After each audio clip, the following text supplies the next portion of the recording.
Hello. Hello, everyone. And welcome to Record Club. It's me, Shawn, and Jenny. Hello, Jenny. Hello. How you doing today? Really good. How was your birthday? Birthday was good. We were at a dance competition until 9:30 at night, and then we had to drive home. Yeah, that was tough. They won a lot, so that was good. Very good. She did so good. So, all day at a dance competition, but the day before we did pet puppies. That was exciting. Yes, I love puppies. I know you do. I found that out about you. So, fun stuff. It's a little pug rescue. You can go pay to pet puppies. Yes.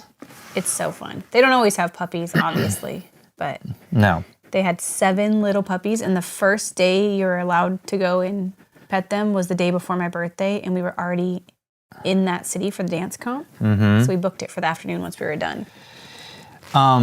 Well, this wasn't necessarily for your birthday, but I wanted to surprise you because Vincent sent stuff in from the P.O. Box Meg 64 for us, for Record Club, and it is from Japan. They still have Tower Records. What? They do? Yes, and so we each got Tower Records shirts. Oh my god. Isn't that so cool? That's so nice. I know. Anyways, very excited.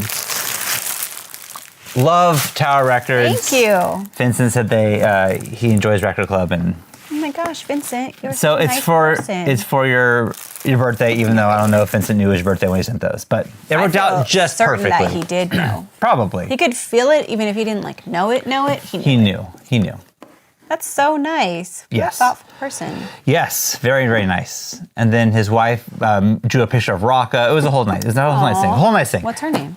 I believe it's Dakota, but I did take a. I hope so. I was gonna say I took a picture of it so I could remember the name, but I'm using that camera. You can't My access. phone is the camera, so I can't find out for sure. I hope it Shouts is. out Vincent and Dakota ?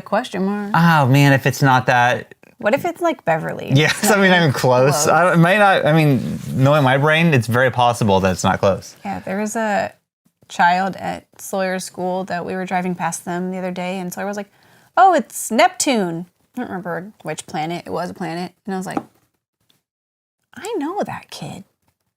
I do not recall them being named Neptune or whatever the planet was." And then Sawyer was like, "Oh, that's what they go by now." And I was like, "Oh."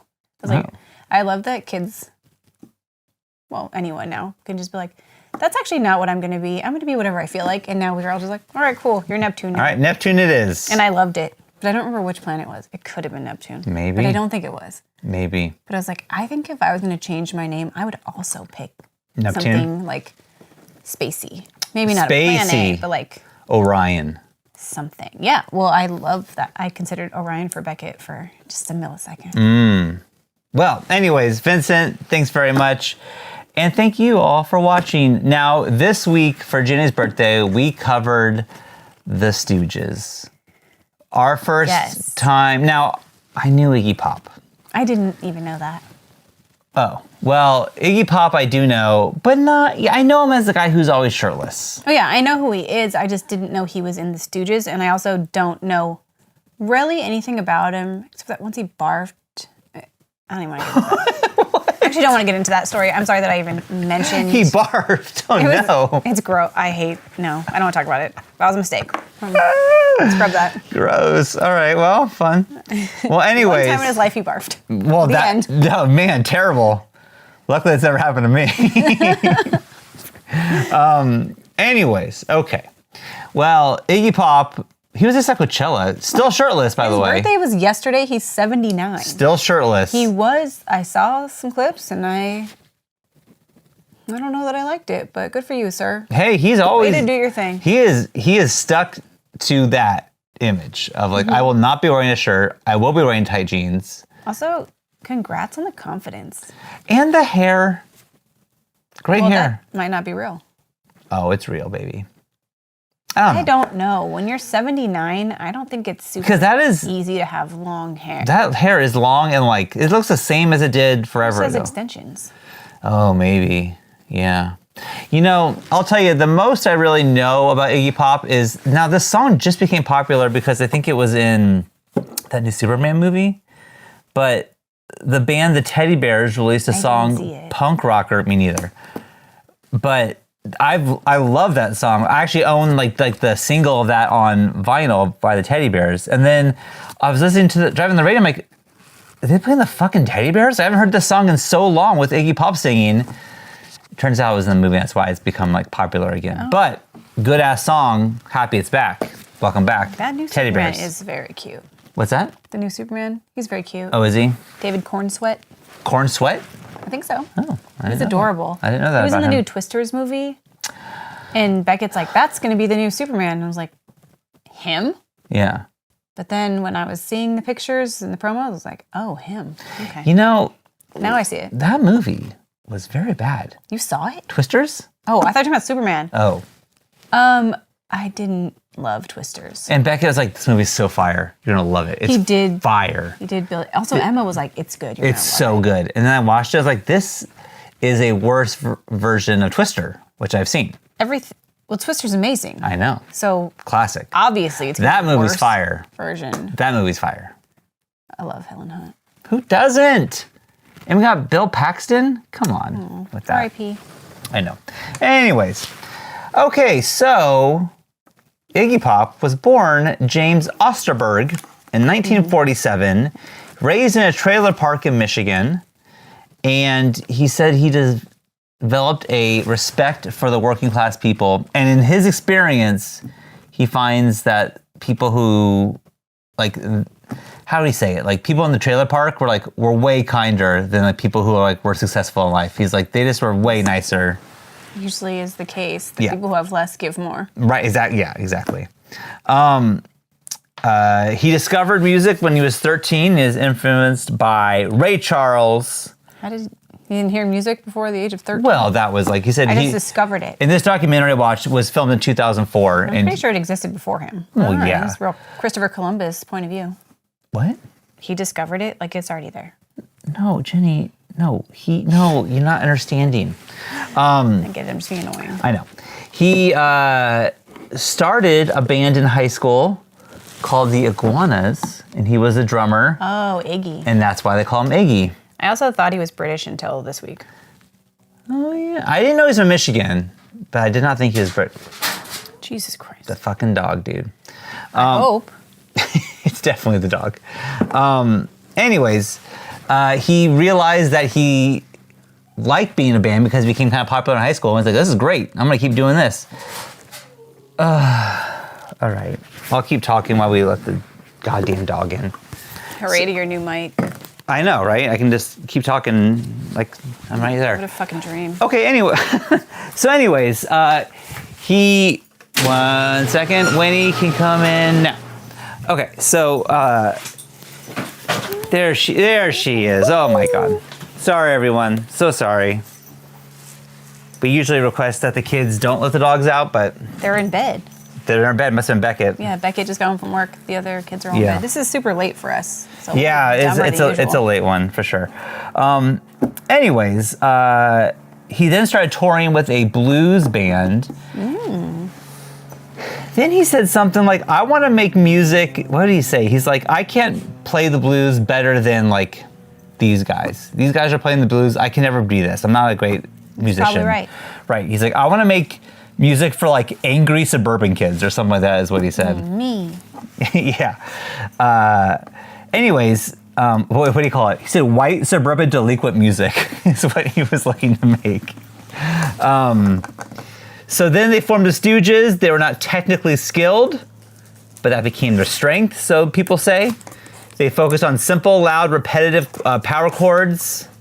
And they're, oh my God, can you just chill, honey? Thank you. Their signature songs, No Fun and I Want to Be Your Dog. Like this one right here. I know. She's my dog. Let's listen to the Stooges. Let's start listening. Let's go. Let's do it. For some reason, Jenny put this in out of order again, so I need your help. Christ. I know. Down on the street.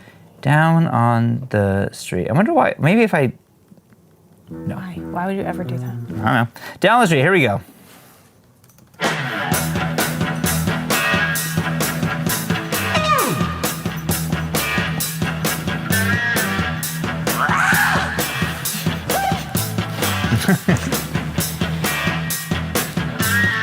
Down on the street where the faces shine.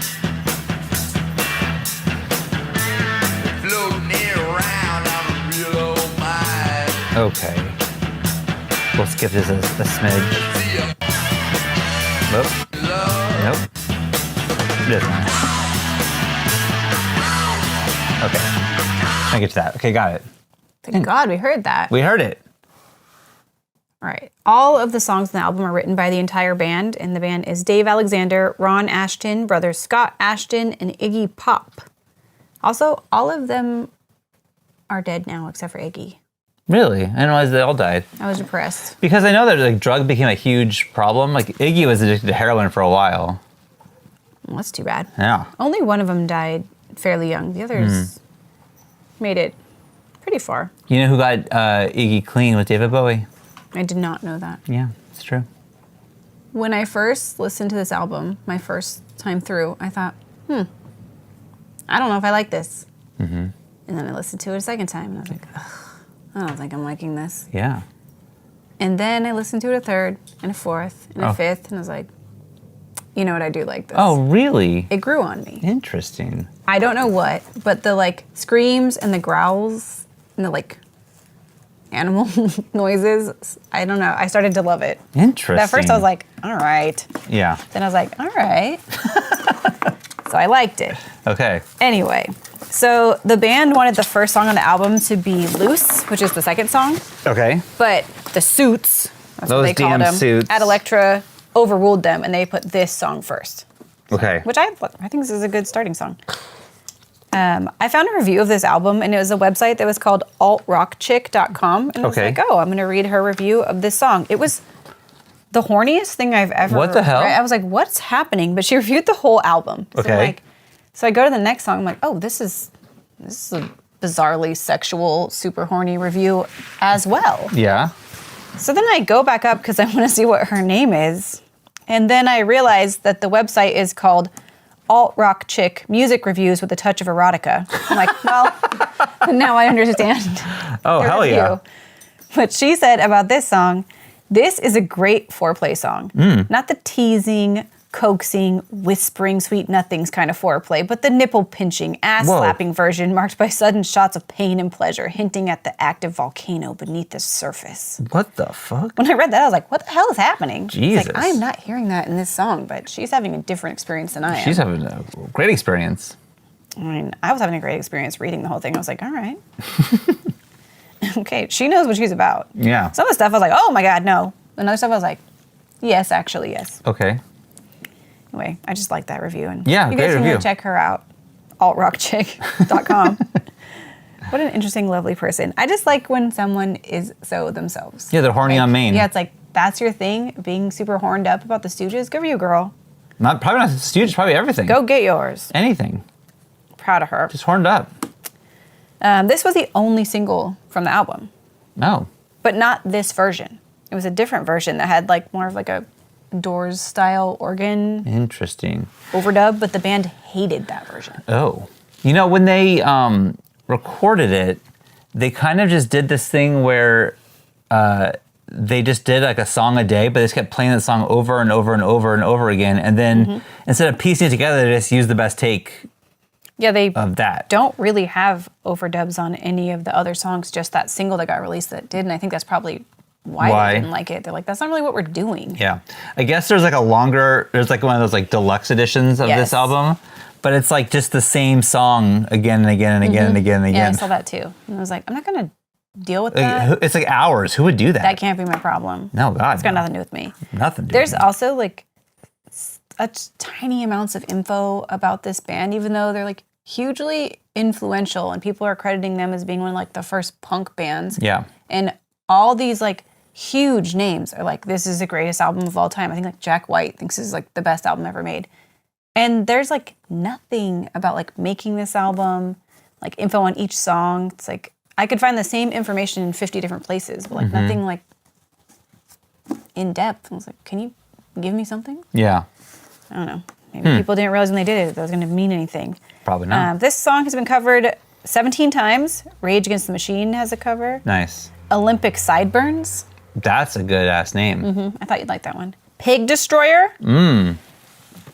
Nipper Creep. Nipper Creep? That's what that lady likes about I know, I thought the that too. song. Yeah. This song is in 2 different video games. Okay. Battlefield Hardline. I have not played that. Okay.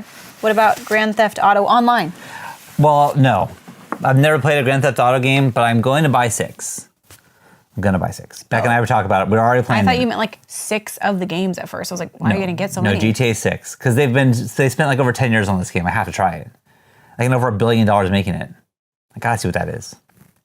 Anyways. I mean, I never saw Avatar. I spent like $1 billion making that. That's different. I don't care about that shit. No. Yeah. Sorry, go ahead. This was in one episode of Supernatural, a show that neither of us have seen. No. We talked about it last week. You did. Yeah, I haven't seen that. I angled the camera wrong. Like, we're way off center here. Like, you're in the center and I'm not. I'm the star. But I can't, I'm not This is gonna. my podcast. It's almost 10. I'm not fixing it, but sorry, everyone. I just realized how off this is. How many people do you think actually watch this, though? I don't know. And actually, thank you for reminding me, Jenny, because I'm a helper. the Patreon, it is for getting the episodes early, supporting us, but also people do like the audio versions, and this is a way for them to get the audio version. Oh. I was wondering if people would care about an RSS feed. Johnny said he could help me do that, so I can make an RSS feed, meaning they can listen to these episodes on like iTunes and Spotify, but only if they subscribe to the Patreon. So if you want to listen to it that way, as opposed to going to the Patreon thing and hitting the button, and It does seem more convenient. it does seem more convenient. I don't necessarily really know how to do it, but Johnny said he would help me, and I've kind of started the process, but I'm just curious if you guys care. So I mean, Johnny says a lot of things. He said he was going to be on this podcast, too, but I didn't see that fucking happen, so... well, I would make Can him. we trust Johnny to set up this thing? You may notice that the last episode did sound better because Johnny showed me how to use Adobe Audition, and I went in and he made a whole preset for me. That was nice. Maybe we could show Johnny how to show up to things that he's committed to. I will. He's shown you something, maybe you could show him something. And then he would understand that when he says he's going to be somewhere, Yeah. he should go. Okay. Well, I'll tell him. But anyways, Note the time of this podcast so everyone can let Johnny know what to watch so that he can hear my critiques. that would destroy him. I know. Don't do that. That Don't do that, to Johnny. Don't It do it to really him. would be funny. But if he was going Don't to watch do it, it. I would want someone to film it so I could see him shit himself. Don't do that, Johnny. I'm kidding. Johnny's a lovely human Don't tell being. him. Don't tell him. I do like to tease him, though. It's so easy. Yeah. Well, He's a very sweet young man. Yeah. This is all fucked up, bro. Okay. Sorry. I'm just realizing now, like, this, like, the fucking, Okay, there we go. Fixed it. John couldn't get the camera to even work. Jesus, I know. quite And a I bit and I out was here. out here, like, messing with it, making sure, like, this looked better. And I was just trying to make it look better. And then it just all crashed. He was out here for like an hour tonight while I was with the girls helping with homework Thank and you stuff. for that. Thank you. And he says he was getting ready for the podcast. I was. And I'm starting to think he was just playing on his phone. I was even changing, like, the setting on this TV. I was changing, like, the warmth and stuff in Yet I see this no evidence program. of any of this hard work. Well, the TV does look way better, to be honest, but it doesn't matter. It looks the same to me. Well, if you look at it on the screen, Jenny, the refresh rate is way different. It's I better. don't even know what that means. Well, it's better. Maybe Johnny can tell me. Anyways, let me know if you want the RSS feed. I'll work on that. Okay. Great. What's Loose. the next song is what? Loose. Loose. Why do you think I said loose? I think I said goose. Okay, here we go. Why would I say goose? I don't know. My lid is broken. Oh. This keeps spinning.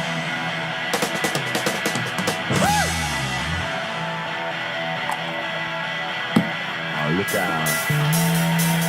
Took a ride with a pretty music. I went down, baby, you can tell. I took a ride with a pretty music. Stick it deep inside, 'cause I'm loose. All right. They did over 20 takes to get the sound right for this. Wow. Some people think this song is about sex. I can see why. Other people think it's about drugs. I stick it deep inside. Yeah, Like the needle? could be. Oh. All right. I love this one. Like all the crashing drums, guitar solo. I'm loving Iggy's little screams and whatever.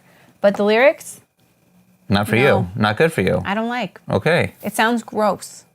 It does sound gross. Like, yeah. ew. Stick what deep inside? And you know what? Is your loose? Not. It I bet wasn't you fucking fun are. gross like that last lady who wrote the review of the Stooges. I didn't find that gross at all. No, see, that was sexy.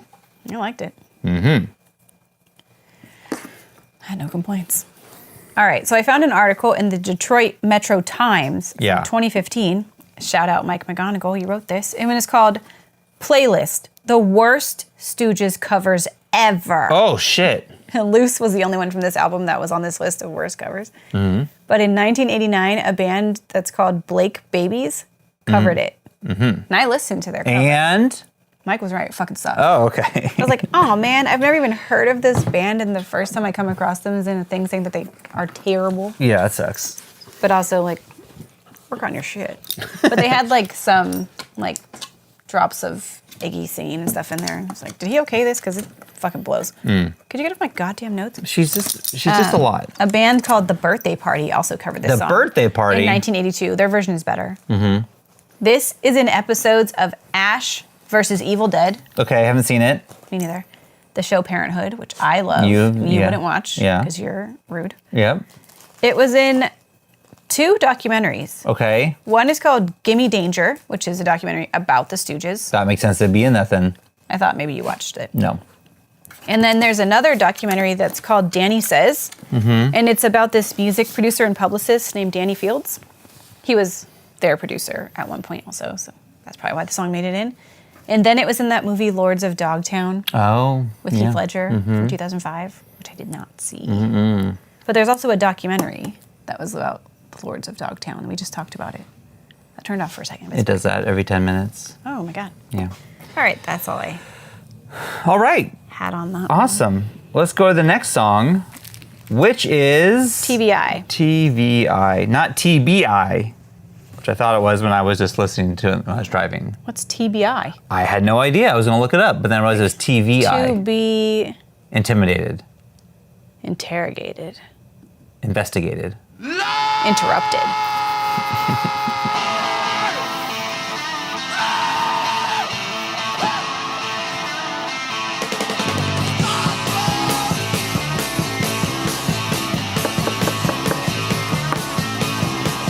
See that can, yeah, do you?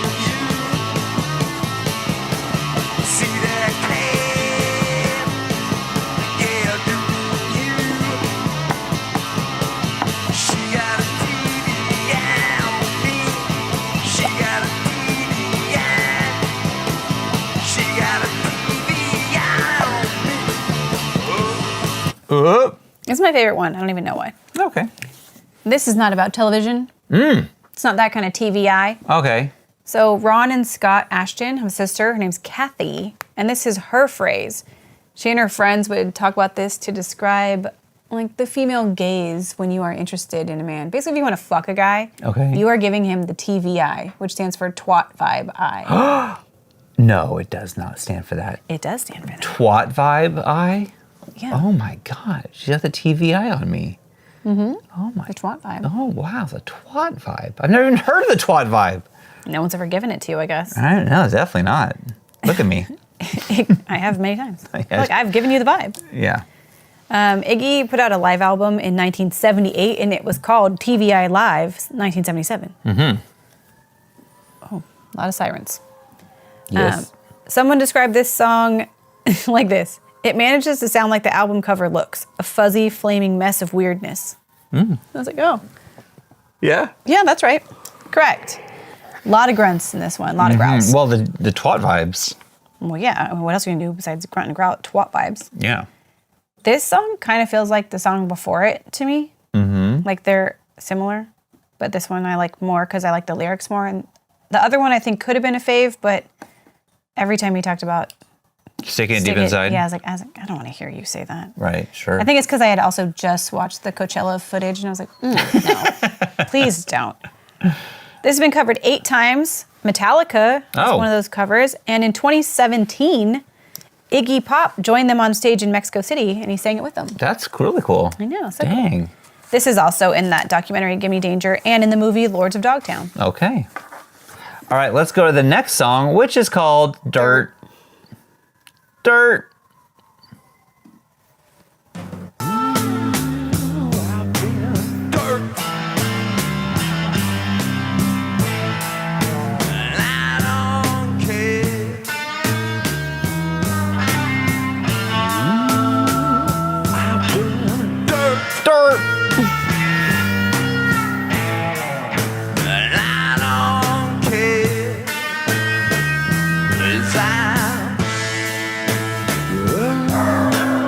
Fucking dog. All right. Well, our dog is barking. That's unfortunate. Speaking of unfortunate, this reminds me, this way that he says, like, dirt and things. There's a person that I cannot name, but they used to always say this phrase over and over, and it would get on our nerves, and he'd be like, that's adorable, baby girl. You're adorable, baby girl. And say it like that all the time. It would fucking annoy the shit out of us. And that's what this sounds like to me.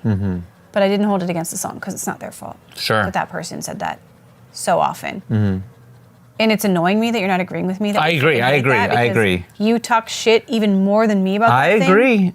And yet, I had to ask you to agree. Fucking fuck. I thought you were going to be like, oh yeah, I hated that too. And you're just like staring at me like in such judgment. I should say who it fucking is. Just to get you in trouble. No.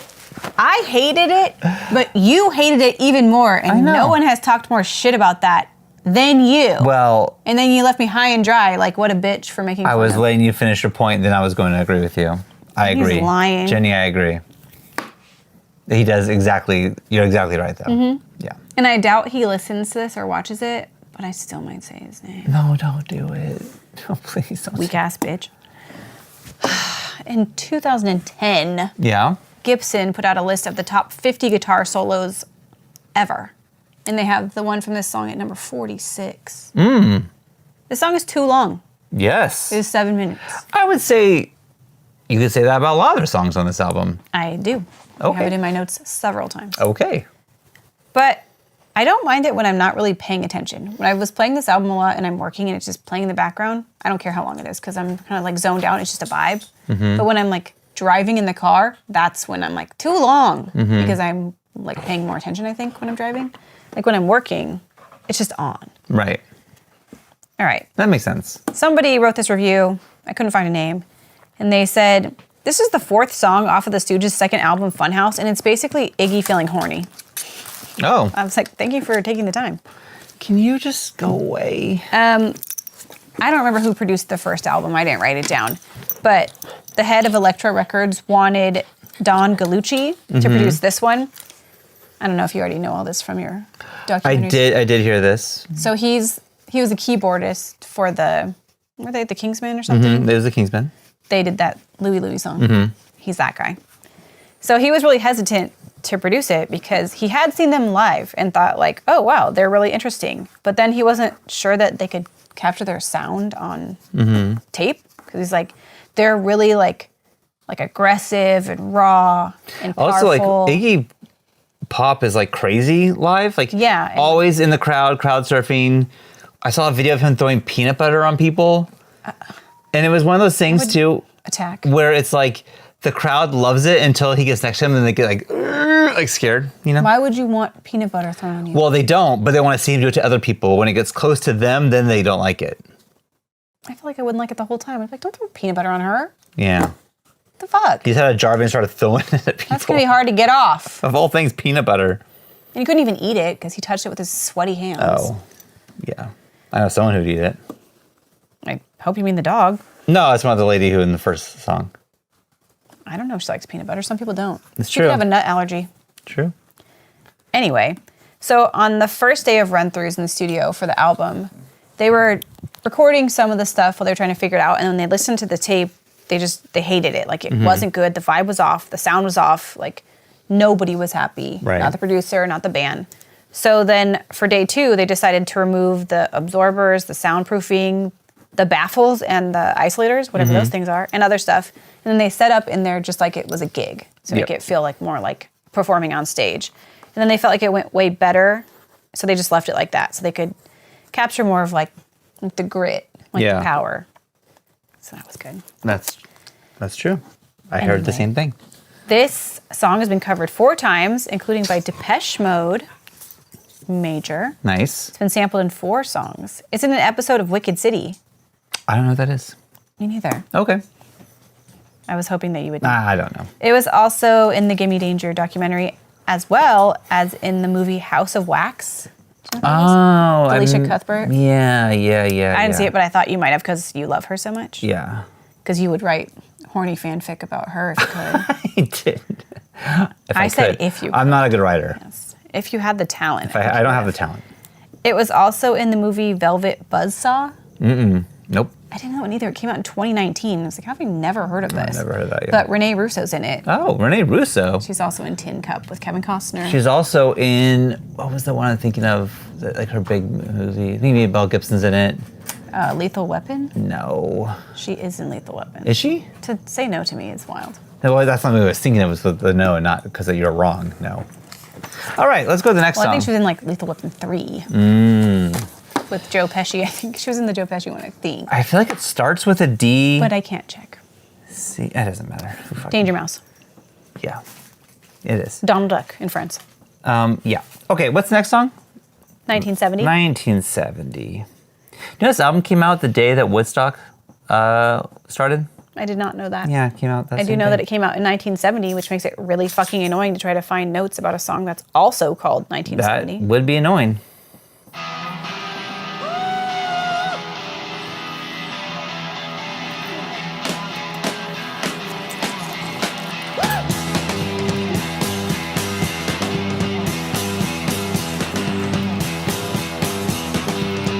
Out of my mind down Saturday night, 1970, rolling inside, radio program, Stop it. I can't even move away from the mic. my love all night, till the flow, away, all night, till the flow, away. I feel alright. I feel alright. In the Line of Fire. All right. Okay. Go ahead. I was looking up Renee Russo, but then I typed it wrong, and it was, what was it? I don't know. It was Renee Rustin. Renee Rustin, and it was like their IMDb. I'm like, I don't know who the fuck Renee Rustin is. Like, why are you giving me this? What were they in? It's not about pit bulls. Renee Rustin. Is that a man or a woman? No picture added, and they are known for Pit Boss. It says it's not about It's pit bulls. Self, and they're an animal rescue advocate, and they're in one I episode. think it's a guy. Well, thank you for your service, Renee. One episode of Pit Boss. He's doing amazing work, I think. Yeah, but there was an IMDb for them. Anyways, it gave me that before Renee Russo. Well, yeah, because you have to spell it That is close to what it is. And that real, yeah, okay. She was in Lethal Weapon 3 and 4, And 4. for the record, Yes. despite the naysayers. Oh my God. Okay. What do you got for me? I don't have much on this one. The song is also known as I Feel Alright. It's got like a groovy vibe. There is an Australian band that is named Radio Birdman because of this song. Oh. Because there's a lyric that says radio burning up above, and they thought it said Radio Birdman up above. So that's what they named their band, even though that was incorrect. That's funny. They also covered TVI. Okay. This song has been covered by The Damned, GBH, Okay. Hanoi Rocks, and the Red Hot Chili Peppers. Oh, my favorite obviously band. I listened to it and added it to my playlist. Shut up. This is in the movie Predestination. Nope. Yeah, it came out in 2014. I also hadn't heard of it. That's the prequel from Final Destination. Okay, I didn't like that joke at all. Yeah, it's This pretty is in the good. video game Tony Hawk's Underground 2. Okay. Classic. Yeah, that's all I had for that one. Okay. Didn't have much. Well, you know what? Real Maybe letdown. you have more for the next song, which is called I don't. Funhouse. 7 minutes and 46 seconds. Too long.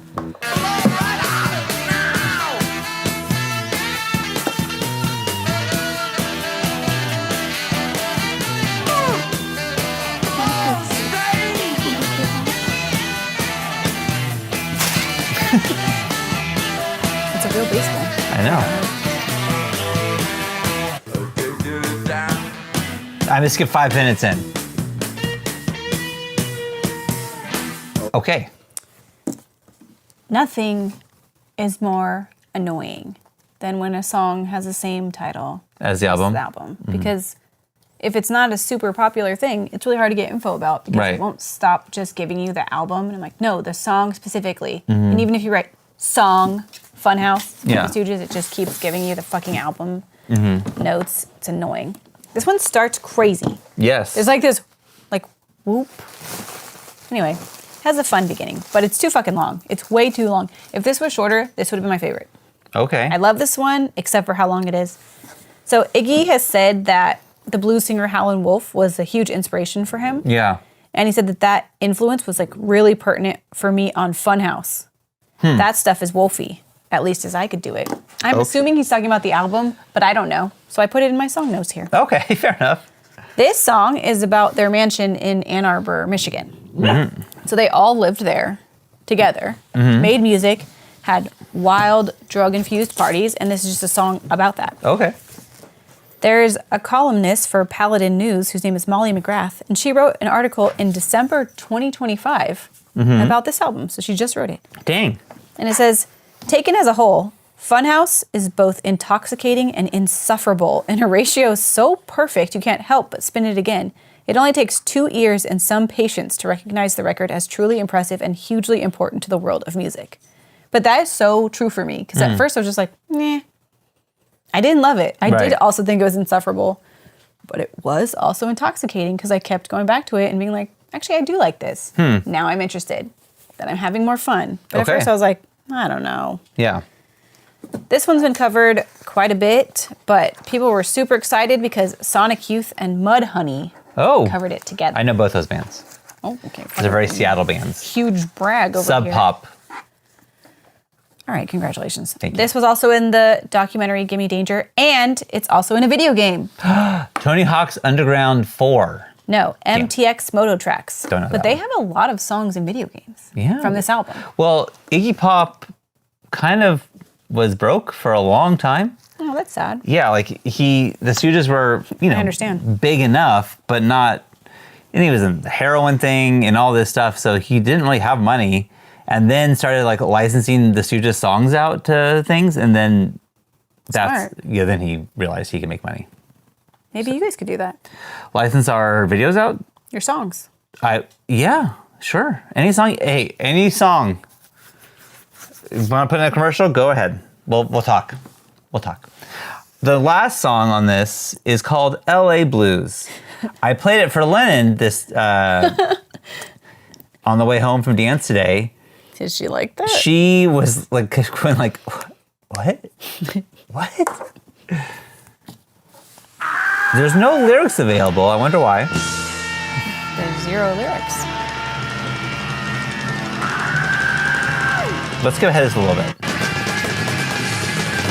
Okay, let's skip ahead a little bit more. Okay. Let's skip ahead another minute. Okay. So I did that was 5 minutes. That for 5 minutes. Okay, my first take on this song, I wrote, this is just noise. The first time I listened to it. Sure. And then somebody said in a review that the song is trying to make art about chaos by reproducing the same. And I just wrote, what? There's no vocals, but there's like some random screaming in here. So with the exception of the screaming, I started to feel like it was like jazz. Like Okay, John I could see Coltrane. that. Yeah. Some of his stuff is like really kind of like wild sounding. Sure. And I was getting that vibe from it. But then I found this live journal by Oh someone my named God, Live Journal. Cyber Insect, who wrote in 2020. So Oh I my didn't even God, realize that Live still Journal's exists. still going, Yeah, huh? it's still there. And he said, you want to make the case that punk grew out of free jazz? Start right here. I was like, oh, because I you were got saying that that. jazz vibe Yeah. too. And then Cyber Insect was like, I feel you, girl. I also get it. But this also made me think of something unrelated to music. But there was this French poet whose name was Arthur Rimbaud. And he, also you should look him up. He's a wild person. Like a fascinating guy, a genius. Like he got famous when he was super, super young, like published at like 16 or something. And then he had his biggest works when he was like 20. It was called Illuminations. And then he never wrote anything again. He was just like done. What the hell? Then he has this like, well, for a long time he had this passionate, like tumultuous, violent love affair with another poet. Okay. I mean, crazy. His name's Paul Verlaine. And it was like, they were wild together. And then Paul Verlaine shot him, but he didn't kill him. He like Whoa. shot him like in the wrist or something. Oh I my don't even God. remember why. He survived. But Rimbaud was a wild person. Like remember how like some people hear music as like colors? Yeah, Jake. He assigned colors to vowels. Okay. I don't remember what they all Wait, were. Like colors to vowels? yeah, like U is green Okay. and maybe O is blue. I don't know. You can look it up. Hmm. But he was just like an interesting guy. He died when he was like 37. I think he had cancer and I think he got a leg amputated. I don't know. Whatever. Crazy. But he came up with this thing that's called the systematic derangement of the senses. So it's a technique for like breaking free from conventional ways of perceiving and experiencing the world. So by like intentionally disrupting the normal function of the senses, poets could access new and previously unimaginable realms of experience and expression. So basically he wanted people to experiment with different forms of like sensory overload. Okay. And then that would like set something free within you to be able to create in a new way that you hadn't experienced before. Okay. And this song I was like, this is what he's talking about. Like, this is sensory overload for me. Yeah. Like, it's playing and it's just like crazy, like all these sounds that don't always go together and just like things are surprising you and it's like kind of too much, but then like puts you into a Zen state a little bit, or for me anyway. Yeah. I don't know, it just made me Damn, think of, that's crazy. Made me think of Arthur and his derangement of the senses. Look at you. Yeah, like I'm a huge nerd. No, I'm just saying that that's like to find that. It's pretty cool. That's good. I like that. Okay. Well, Michael Little wrote an article in July of 2025 for vinyldistrict.com, and about this song, he said, the sound of the apocalypse scorching you like a blowtorch through your headphones. Wow. I was like, ooh, Michael Little. Look what you did there. Damn. This was also in the documentary, Give Me Shelter. Okay. That is all of my notes Well, great notes. for this album. Love that. Now let's see what Rolling Stone has to say. But while I'm pulling the book out, Jenny, what are you going to give this album? I give it a 4 because Really? I like that they were doing something different, something new that wasn't common. Like a lot of people are saying this is how punk started. It wasn't Yeah. what other people had heard before. It obviously wasn't commercially successful for them, which is unfortunate. But I like when people do weird things. Like they're saying we're not great at playing our instruments. Who cares? Like they have a passion. They're going for it. They're growling. They're being sexy. They're not wearing shirts. Cool. Do your thing. And I had fun listening to it after the first few. And the fact that it was growing on me, I was like, well, then you deserve more points for this. And even that last song that at first I was just like, ew, what is this? Then I started to really like it. It was weird. Wow. Yeah. I liked it. Well, I'm that's awesome. I started off as well hating it, and I was not able to come around on it. I hated this. Sounds like you. I know. Sometimes though, I'm able to, and I respect what it did and where we got to because of it. Yeah, I think it deserves more points for that. And that's why I'm giving it 2 points for that, but I didn't like any songs. But you're giving it 2 total? 2 total. You didn't like any I songs? did not like this at all. Oh, wow. I didn't like it. We had very different weeks. We did. I was like, this is hell. And like it said, like I saw some interview where it's like, Whoa. it's like 36 minutes and it just flies by. I'm like, that is the opposite experience I'm having. This is like 4 hours to me. Like this music won't end. Like this is the longest, most excruciating. I did not like it. But again, I do like Iggy Pop and I respect what they did, how they did it, and where music came, you know, what they inspired. It's awesome. Inspired Jack White. I know. And you know me and Jack White, like love Jack White. But like, I just couldn't wrap my brain around it. And maybe if I was to do it more, I could and maybe get you where you're at, but Probably not. I'm going to be honest. You're not like that. I'm never going to listen to this again. I hated it. And I wish I liked it. I feel like it'd be cool to like this. Like, the Stooges seem like that's a cool band to like. Is that cool? Yeah, I think so. If you're like, dude, so cool. I like the fucking Stooges. Like, oh, damn, you do? That's cool. Whereas me, it's like, yeah, I don't fucking get it. But I do wish feel I like did. it would have to be an older crowd to know it. I don't know of anyone that. Listen to the Stooges. Yeah, and I've asked a lot of people. But everyone knows Iggy Classic. Pop. Yeah, but do they know who that is? Because No. like I know Iggy Pop too, but I'm like I couldn't name one song. I don't know who that man is. I would have done because I also didn't know that he was alive. I only found out his birthday was yesterday because I looked up to see if he was alive. That's how I saw the Coachella, and I was like, oh, he's still I doing didn't know it. he And I was like, alive. I saw him at Coachella. Yeah. Okay, but you think everybody's dead. You literally said on this podcast that Valerie Bertinelli was dead. Yeah, I felt bad for her. And at the time, I was like, that didn't sound right. But I who was couldn't- dead that I just said they made fun of me yesterday because of it because someone was Emma. It was like Yeah, Emma was like, you always that person said, but they're not. yeah, who was it? I don't remember. I don't know, but you do that all the It was time. yesterday, but Said it anyways, about Tom Jones too. yeah. Anyways, that's a 2 for me. Wow. Let's see what Rolling Stone says. What a hater. I wish I liked it. I do. With garage savvy ex-Kingsman keyboardist Don Gallucci producing their second album, the Stooges made their most fully realized effort despite their collective drug problems. We had a certain purity of intention, Iggy Pop asserted. I don't think we'd ever get it from the drugs. I think they killed things. They couldn't kill what he has called the relentless troglodyte groove the band had on Funhouse. I stick it deep inside, Iggy growls on Loose, one of the album's typically confrontational tracks. Later in 1970, he insisted add Infinitive? I don't know. Infinitum, I feel all right. And there's no question you wouldn't want any of whatever he was on. Well, that's true. They have to throw Latin in here? Yeah, I don't know. Just to fuck with me. Yeah. I don't speak Latin. All right. Well, that was the album. But the song. Oh, the song. I think Jenny I think these are all just the notes on this one song. But I'm not I have sure. a lot of notes on this song. Let's listen to a little bit of I Will Always Love You by I should have worn my bodyguard shirt. I'm wearing my Bull Durham. I should have had my bodyguard. I have Kevin Costner here, but yeah, you wrong do. Kev. I mean, there's such a thing as wrong Kev, but Yeah. I would only be in your way,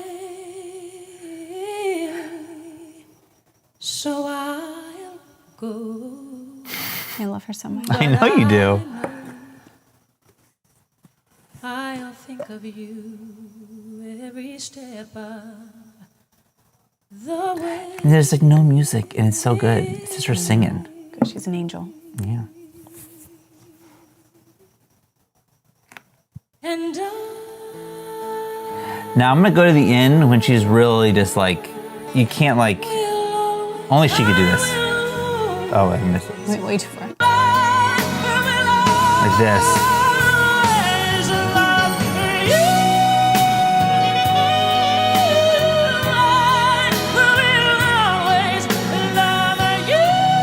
Dang. Dang, dang, dang. What a queen. Yeah. All right, well, this song came out in 1992, but that's not where we're starting, because we're going to talk about Dolly We first. gotta talk about Dolly. Obviously, we need to pay respects. Of An course. absolute legend, still with us. Yeah. Birthday is the day before, or the day after Kevin Costner's, sorry. Oh, but that. Back to back for you. I celebrate both those. Of course you do. January 18th and 19th. And also Whitney's. It's in August. So Dolly Parton wrote and recorded this song in 1973. Mm-hmm. It was released as the second single from her 13th studio album, which is Crazy. Jolene. Right. Damn, 13th, and she was like these bangers coming out. She's crazy good. Her version then got to #1 on the Billboard Hot Country charts, #4 on Canada Country Tracks. We gotta get you to Dollywood. We gotta get you there. You'd love it. Just the museum part I alone. know I would love it. The museum, it's like, oh, here's like all of her dresses that she wore in every like, you know, the things she ever did, like the Gun Aubrey. I would just walk through crying Here's the whole the time. actual coat of many colors. Like it's there. I know, you sent me a It's picture and I right cried. there. Oh, it's so cool. The injustice. It was, I know. I was at soccer practice when you Sent that? FaceTimed me from there. Yeah, I definitely was thinking of you, but it was so funny. I was there with Jay, our tour manager, and this is the second week in a row I brought him up. But we were walking through, and he's like, I just heard him go, "Is that the fucking coat?" Like all excited, like That would be me too. I know. Jay gets it. Jay Jay gets it. deserved to be there. Yeah, I deserve to be there too. Okay. Anyways, go ahead. Okay, so this song becomes a huge hit. And then Elvis wants to record it. Oh, So his piece of shit manager, Colonel Tom Parker. fuck that guy. Drop the Colonel, you bitch. Yeah. Stolen valor. He told Dolly, it's standard procedure for anyone that has Elvis sing their song to sign over half the publishing rights for the song. She was like, bitch, what? Because she does not give up her publishing rights. Why the fuck would she? Why would she? That's crazy. So then in an interview in 2017, she talked about the situation. She said, I said, I'm really sorry. And then I cried all night. I mean, it was like the worst thing. You know, it's like, oh my God, Elvis Presley. And other people were saying, you're nuts. It's Elvis Presley. And I said, I can't do that. Something in my heart says, don't do that. And I just didn't do it. He would have killed it. But anyway, so he didn't. Then when Whitney's version came out, I made enough money to buy Graceland. And she was like, I'm not giving you half my fucking publishing rights that's just crazy. to have Elvis sing the song. That's crazy. That's her song. Yeah. That she wrote from like a real experience on the same day that she wrote Jolene. The Maybe. same. She said in like an interview, I think she was on a talk show or something, where she said she wrote it the same day as she wrote Jolene, and then later was like, I don't know if it's the exact same day. Could have been. But she wrote this song about the breakup of her musical partnership with her mentor, Porter Wagner. Like, they were never romantically involved, Yeah. but they'd been professionally together for like 7 years or something like that. So it's obviously still emotional because she loved him, like deeply loved him and had so much respect for him, but wanted to go off on her own and do her own thing. So she wrote this song because the song is about loving this other person so much, but knowing like this isn't right. You're not right for each other. And the best thing for us is to part ways. That's what's good for you and for me. And it's Right. sad because you're not like angry or leaving and being like, good, fuck off. It's like the letting go is the act of love. It's like in Schitt's Creek with Alexis and Ted. Spoilers. Yes. Sorry about that. But good show. But they're so in love. Yeah. But people play this song at weddings all the time. And I'm like, this is a breakup song. You know this is a breakup song, right? But nobody cares. They don't listen to the words. They don't give a shit. Anyway. So in 1982, Dolly re-recorded the song for the soundtrack for the movie The Best Little Whorehouse in Texas, which now that I'm realizing that came out in 1982, I can see how completely inappropriate it is that I've seen it 1 million times as a child. I certainly wasn't old enough to be watching that, but I loved it, and I cry every time when she sings the song in the movie. Oh, it's so good. But this was the first single for the soundtrack, and it got to #1 on Billboard Hot Country, number 53 on Billboard Hot 100, #1 in Canada Country Tracks, and #2 in the Netherlands. Wow. Like, it's so crazy to get a #1 hit twice with the same song. That is really crazy. You know, Queen did that with Bohemian Rhapsody, right? Because, or maybe it was Wayne's never. World? Yeah, but maybe it was #1 before that. Maybe I think Wayne's World maybe pushed it to #1 and it was never there before. That could be. Anyway, sorry.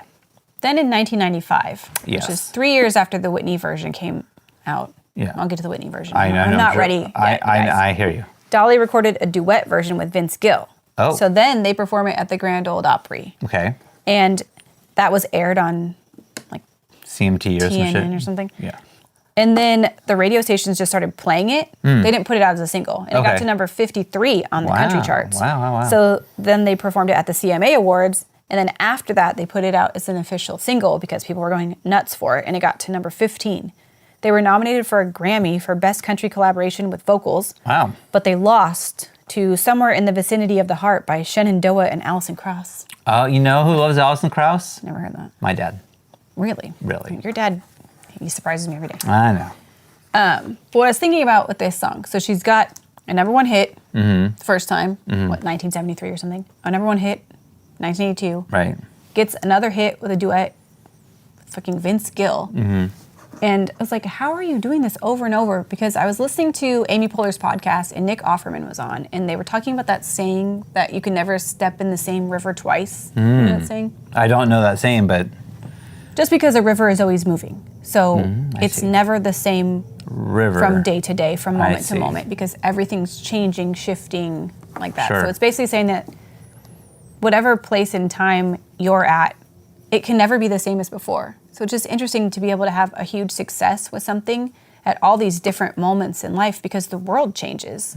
So it's like, you know, a show that becomes a massive hit at one point would be a flop at another point, just depending on like where everyone is at in Sure. that moment. I just think it's crazy that she had all this success Yeah. so many different times. But then, Okay. 1992, Whitney records a version, and it's a much different arrangement. Very different. Dolly's is more of a country ballad. This is a pop hit. And it's for the movie The Bodyguard with Kevin Costner, Oh. which we did watch together with the older kids once, and Shawn fell asleep and didn't finish it. I finished it later. It almost finished our relationship. That was tough for me. I was so tired. What do you mean you fell asleep? Yeah. This is the most exciting, the best thing in the world. Mm-hmm. Don't you want to know what happens? He didn't. He didn't give a fuck. I watched it later. I caught up. But like weeks later, not even like the next day. And Yeah. only because I was being such a bitch about it. Anyway, her version got to number 1 on the Billboard Hot 100, number 1 UK singles, number 1 in Australia, Austria, Belgium, France, Germany, New Zealand, Norway, Ireland, Holy Netherlands, cow. Spain, Sweden, Switzerland, probably way more. I don't know. I'm not going to name them all. That'd be crazy. She won the Grammy for Record of the Year and Best Female Pop Vocal Performance, 2 Grammys from this song. Damn. It was added to the Library of Congress's National Recording Registry in 2020, Wow. and yet didn't make Rolling Stone's list of 500 greatest songs of all time in 2004. What the fucking fuck? That's crazy. Or in 2010. Which is really weird. Head out of your ass. Because it's 94. Like, it didn't make it. It existed already. It's like. It's from 1992, by the way. No. Sorry. Oh, number 94 on the list? Correct. Yeah, in 2021, they put it at number 94. Too low, but whatever. But like, the fact that it was like went from not even on the list to 94 is like quite the, that's crazy. Should be higher. It should have been on all the lists. It's number 60 on Billboard's 500 Best Pop Songs of All Time. Wow. But it wasn't even supposed to be on the soundtrack. It wasn't supposed to be in the movie. What? The song that she was supposed to sing was What Becomes of the Brokenhearted by Jimmy Ruffin. Okay. But that song was used in a movie a year earlier. Oh. Fried Green Tomatoes. And so which they I'm could- sure they- you've all seen. They didn't want to use that again. No. Well, Whitney was like, I'm not going to, they just fucking use that. Also, have you seen Fried Green Tomatoes? Yeah, but that was a long time ago. Me too, but Chris O'Donnell is so dreamy.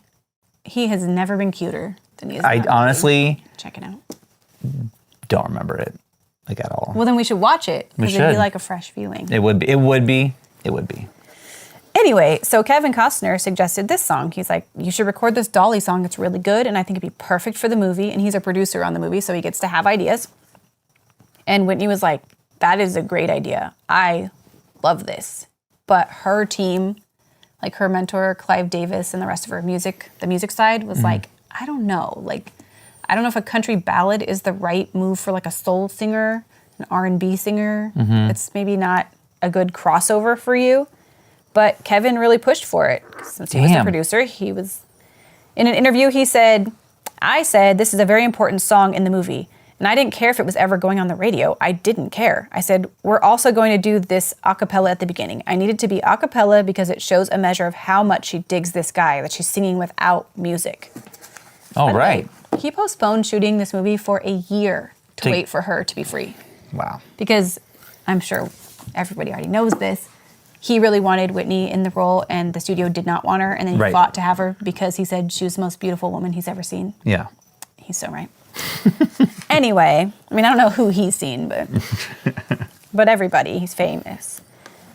So he pushed for the song, got it in.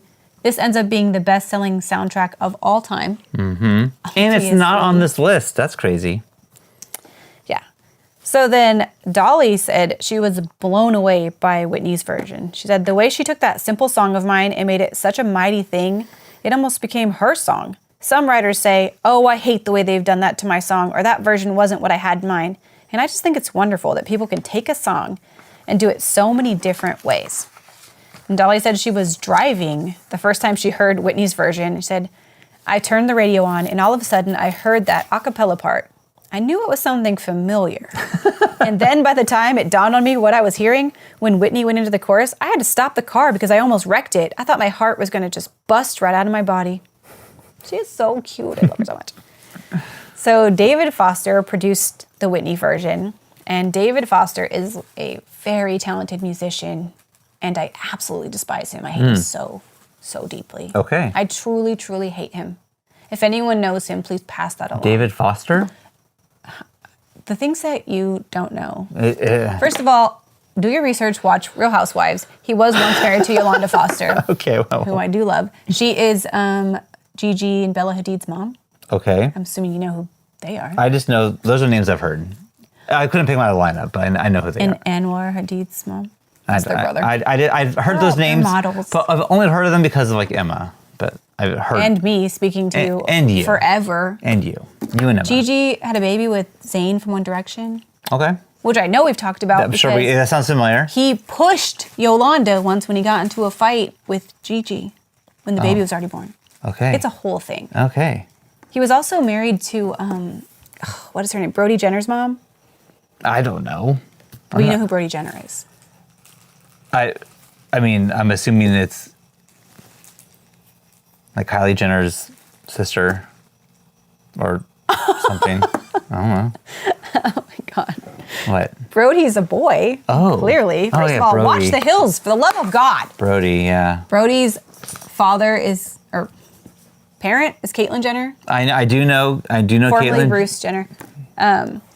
So yeah, Brody's stepbrothers with the Kardashians and Kylie and Kendall's half brother. There's Okay. other siblings too. I just, yeah. But his mom was married to David Foster as well. Okay. David's been married to a million people. He's married to Catherine McPhee right now. You know who Really? that is because Eric the actor. Yeah, of course. She's way younger than him. Man, it's just a lot. This is important. You guys It's just so know much. the lore. It's He's just- I such just a don't- fucking asshole. I can't stand him. He was so shitty to Yolanda when they were together, based on what I've seen on The Real Housewives. And she was like very ill, and he was a bitch. Whatever. Mm-hmm. It doesn't matter. Except for it does. Look it up.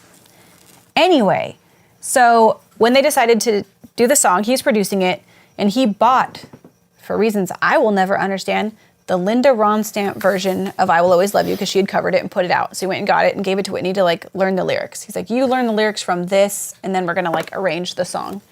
So then they record the song, Whitney sings it, does a great job, and then he calls Dolly and he's like, you know what, they loved it, we're putting it in the movie.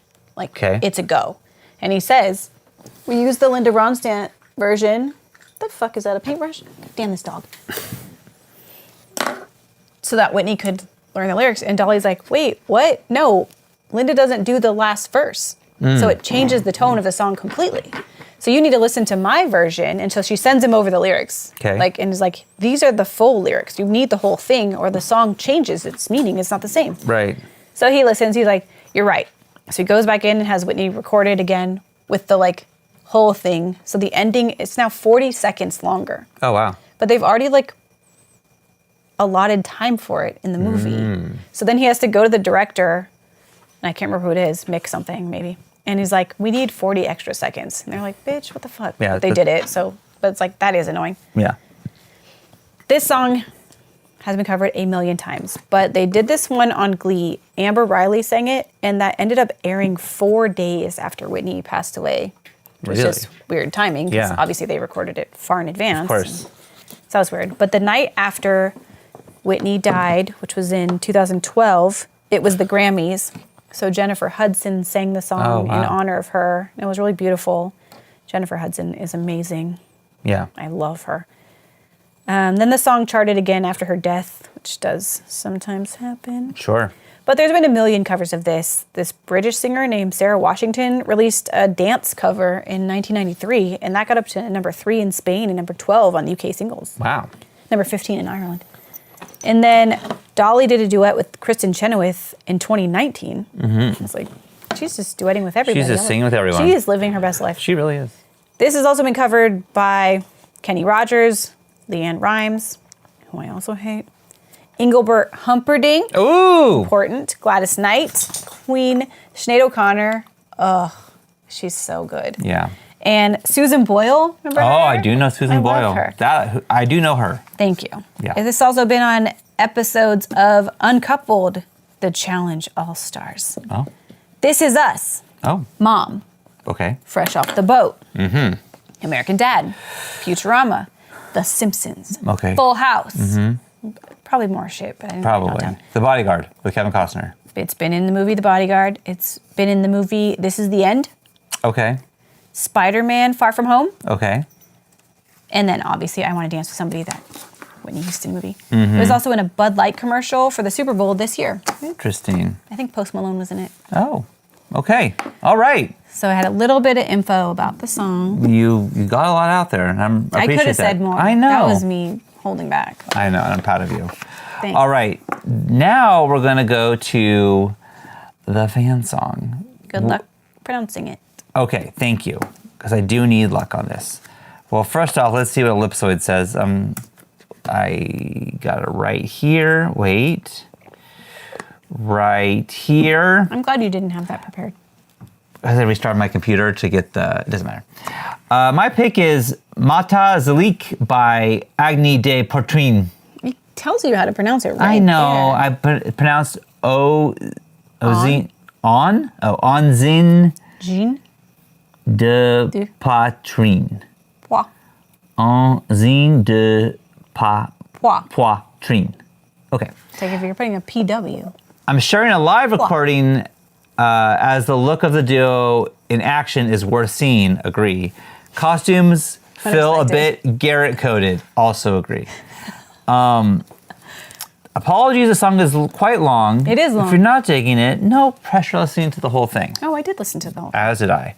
What makes their sound more unique is that the guitar and bass both have an extra frets in between the standard frets, allowing them to play notes not normally heard in Western music. This is often called microtonality.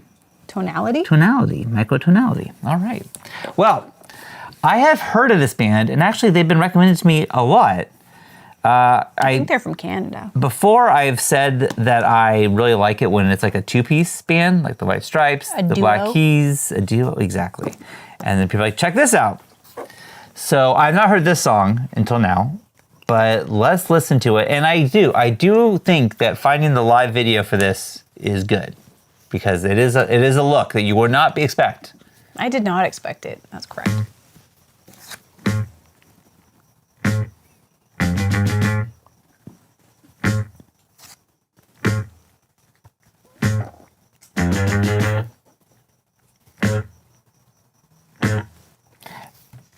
I feel like I do think the song is. I really like the song, for the record, but I think it's better looking at them play it. I agree.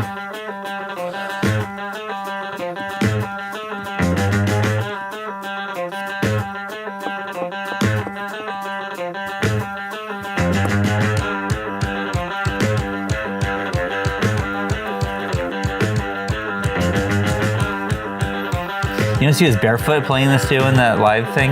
Do you see that?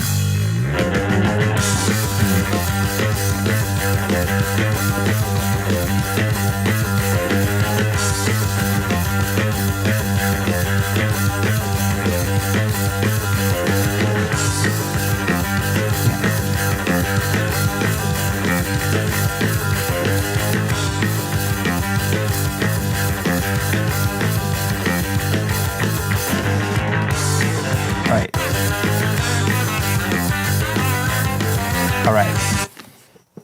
Elliot, I really like this.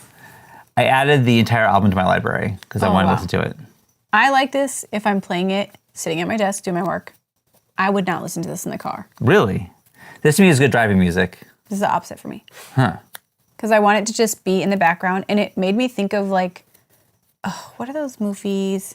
Herbie the Love Bug. It made me think of like a moment in the movie where they'd be like zooming around like a mountain with like super tight curves. And That's it's like, why I want to be in the they car. would be playing that as we're like watching like some sort of like chase or whatever. Mm-hmm.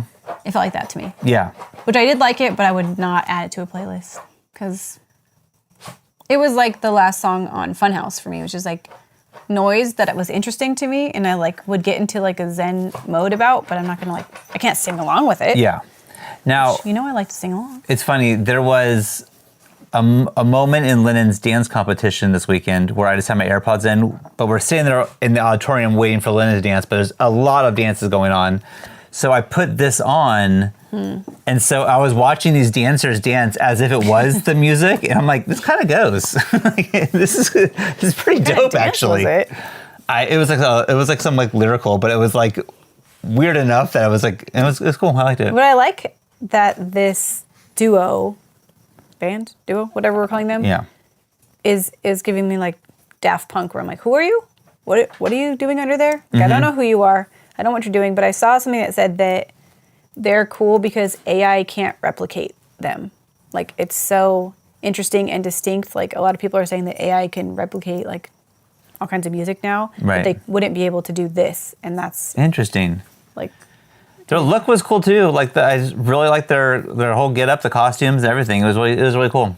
So, anyways, I added this album to my library. I'm gonna listen to it because I enjoyed it. I really did. so this you liked. This I liked. Hated the Stooges. Correct. They had a song that sounded kind of like this. But they can play. These guys can play. You don't think the Stooges can play? No, admittedly, they even said that they really couldn't play. I think they could play more than you can. Well, I wasn't comparing myself to them. I was saying I can't pronounce I the mean, band. Gibson said that one guitar solo was one of the best of all time. There you go. Sounds like they can play. Sounds like they can. Is my pick? Mm-hmm. Okay, here we go. What is gonna This be? fucker has another goddamn paintbrush. Bro, this dog, she's too much. Shit. Okay, Little demon. she really, I love you so much. such an asshole. Okay, She's so cute. Jenny, you're not gonna believe this. This has never happened in the history of Record Club. What? 93. Whoa. Yeah, that's crazy. 'Cause we have Back to 94. back. Wow, we've never done that before. I guess it's only a matter of time, maybe, but that's crazy. Okay, 90, we got Supa Dupa Fly by Missy Elliott. Missy Misdemeanor. Missy Misdemeanor Elliott. I Supa love Dupa Fly, Missy Elliott. That's so fun. I can't believe we got back to back. That's crazy. I love her. And the song is Kelly Clarkson's Since You've Been Gone. Yes! So it's going to be Jenny's week. I love Kelly Clarkson. Now, the song for the fan is Oh, okay. Tell from me. Chalolu, and it is Movies by Wise Blood. Wise Blood. Oh, it says what? Pronounced Wise Blood. Movies by Wise Blood, spelled Weyes Blood. So check that out. And I want to say, I'm excited. hell yeah, me too. I want to say thank you to everyone for sticking with us, watching our show, dealing with our dog being annoying in half the broadcast. We appreciate you guys. We appreciate your patience. More than half. I know, this fucking dog. I want to give a special shout out, first off, to Vincent for the shirts. Thank you very much for so thinking of nice. us. Thank you. I was literally just talking to Rocco. We went to see Nine Inch Nails and we were walking. Why were you talking to Rocco? We were walking by the sports arena, which is in the movie Almost Famous. Great movie. But there used to be a Tower Records right across the street. And I remember I used to like camp out here with my dad like in the mornings, and we'd get wristbands to buy tickets to like Rush or whatever concert he wanted to go to, and he needed another person, so I'd always be his like wristband buddy. And then I was like, I miss Tower Records. Like that, like what a fucking cool logo. And then these show up in the mail like right after that. It's amazing. So thank you. Also, 17 songs on this one. oh my God, really? I'm not reviewing all You're those. doing 10. Aaliyah. The fucking 9 Inch Noise album that came out is so good. So good. I've listened to that a trillion times already. It's so great. What's up? Note to you. Don't be coming in my face. Okay, I'll work on that. Hey, anyways, I want to thank you so much to Turtleverse, Kevin Hill, Inspector Ryan, Ellipsoids, again for the song, Fromaginator, Dash, or Pinky Yotes? Pinky Oats? Pinky Oats, yeah. And Armand, and of course, Chalolu. Thank you. Thank you. You wrote Truddleverse there. Oh yeah, I've never noticed that, and I've not changed that since I started doing this. So, Wow. yeah. And you never say Truddleverse. So I'm impressed. Well, because I read it as Turtleverse. That's how I read that. That's like how my it. brain Okay. does it. Hey, we appreciate you guys. We'll see you next week with Missy Elliott, Kelly Clarkson, and Wise Blood. All right. Everyone, we love Looking you. up Wise Blood right now. Goodbye.